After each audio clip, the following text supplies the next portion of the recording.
हर महादेव। दोस्तों, आज मैं चल रही हूँ एक बहुत दर्द भरा गीत सुनाने। हमारा गीत कैसे लगा कमेंट में ज़रूर बताना और हमारे चैनल को लाइक करें, सब्सक्राइब करें, सपोर्ट करें, ज़्यादा से ज़्यादा शेयर करें। जय श्री कृष्ण।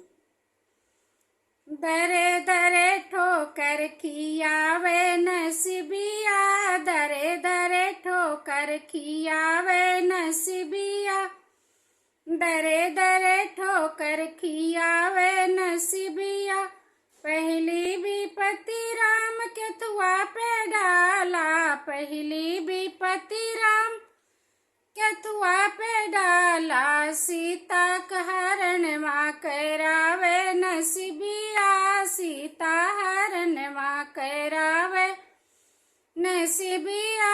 दरे दरे ठोकर खियावे नसीबिया, दरे दरे ठोकर खियावे नसीबिया।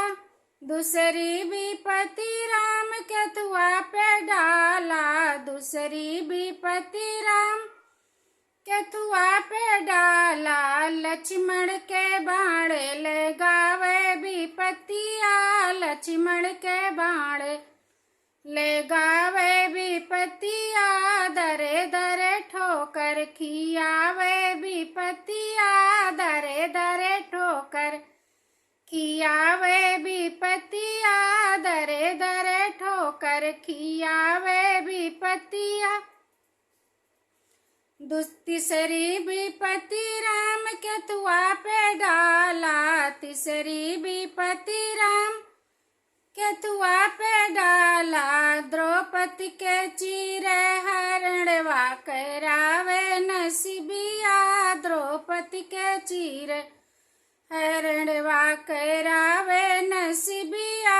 दरे दरे ठोकर खियावे नसीबिया, दरे दरे ठोकर खियावे नसीबिया, दरे दरे ठोकर खियावे नसीबिया।